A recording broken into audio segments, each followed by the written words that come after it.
Hello दोस्तों, channel पर आपका स्वागत है। ग्रहों की दृष्टि के ऊपर बहुत प्रश्न होते हैं लोगों के मन में कि दृष्टि क्या होती है, किसकी दृष्टि कहाँ पर जा रही है। शनि देव की दृष्टि खराब मानी जा रही है, बृहस्पति की अच्छी मानी जा रही है। तो उसको मैं एक्सप्लेन करने की कोशिश करूंगा। दृष्टि का बेसिक मतलब होता है कि कोई ग्रह किसी दूसरे को देख रहा है, यानी कि दूसरे के ऊपर प्रभाव डाल रहा है। इसको आप क्रिकेट के उदाहरण से समझिए। क्रिकेट में बॉलर बॉल कर रहा है, तो जो बॉलर अपनी बॉल फेंक रहा है, ये ग्रह आप समझिए बॉलर को, और जो बॉल जा रही है वो उसकी दृष्टि हो गई।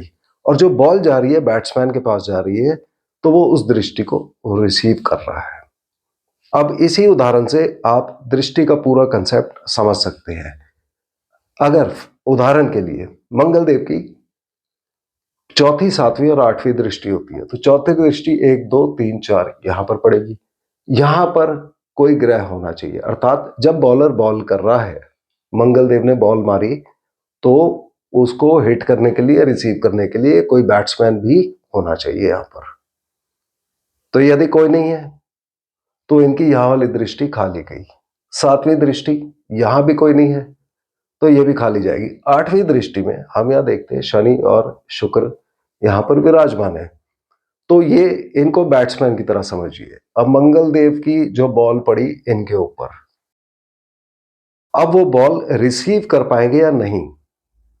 क्रिकेट में अगर पिच के आसपास ही बॉल जा रही है तो बैट्समैन उसको हिट कर सकता है, मगर अगर बहुत दूर निकल गई बॉल तो वो बैट्समैन की रेंज से बाहर हो जाएगी। उसी तरह से जो दृष्टि आती है, अगर वो डिग्री वाइज बहुत पास हो तब उसका असर बहुत ज्यादा होता है, डिग्री वाइज दूर हो जाता है तो असर खत्म होने लग जाता है। उदाहरण के लिए अगर मंगल देव यहाँ पर लड़ से 10 डिग्री के हैं और शनि देव यहाँ पर 7 से लेके 13 डिग्री के बीच में है, 3-4 डिग्री के अंतर मंगल देव की, तब जो मंगल देव यहां से अपनी बॉल करेंगे या दृष्टि फेंकेंगे, शनिदेव उसको हिट कर सकते हैं। अब जब बॉलर ने बॉल की, वो बॉल बैट्समैन उसको हिट करके छक्का भी मार सकता है या आउट भी हो सकता है। अर्थात जो दृष्टि आ रही है वो अच्छी या बुरी कुछ भी हो सकती है। वो किस चीज पे डिपेंड करेगा कि ये ग्रह जो यहां दृष्टि दे रहा है, ये अच्छे भाव में बैठा है, अच्छे घरों का मालिक है, तो अच्छी दृष्टि। अगर उसके नैसर्गिक गुण भी अच्छे हैं तो भी अच्छी दृष्टि। अगर वो खराब भाव का मालिक है, खराब घरों में बैठा है, तो खराब दृष्टि। अब मंगल देव यहां 11वें भाव से दृष्टि दे रहे हैं। इसी उदाहरण से आप समझिए शनि देव के ऊपर 11वां भाव कुंडली का सबसे अच्छा भाव होता है। तो जब भी मंगल देव की दृष्टि यहां पड़ेगी शनि देव के ऊपर, मतलब शनि देव अपनी दशा, अंतरदशा, प्रत्यंतर दशा में व्यक्ति को मंगल देव के भी असर देंगे, यानी कि यहाँ का लाभ और इच्छा पूर्ति हर तरह की होगी। और शनिदेव की दशांतर दशा में व्यक्ति के नए दोस्त बनेंगे, जबकि शनिदेव यहां पर शत्रुओं के भाव में बैठे हुए हैं। इसी कैलकुलेशन को हमें समझना बहुत जरूरी होता है। अब मंगल देवता यहाँ पर कुंडली के 8वें भाव के मालिक भी है, जो एक बहुत बुरा भाव माना जाता है, यानी कि ये खराब बॉल भी डाल सकते हैं इनके ऊपर, शनिदेव को आउट भी कर सकते हैं। तो 8वें भाव का प्रभाव आएगा।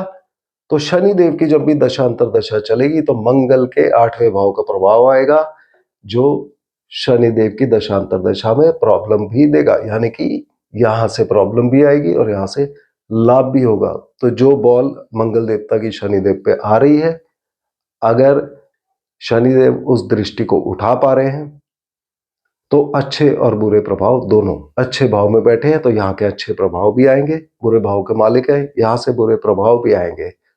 तो ऐसे हमने दृष्टि को समझना है। आप इसको क्रिकेट से लिंक करिए, बहुत आसानी से समझ आ जाएगा आपको। और याद रखिए कि दृष्टि जब हम गिनते हैं तो 3-4 डिग्री के अंदर होनी चाहिए। उसी तरह से जैसे हमने मंगल की बात की, शनिदेव की 3 दृष्टि होती है, तीसरी 1, 2, 3, 7वीं यहाँ और 10वीं यहाँ, 8, 9, 10 यहाँ पर।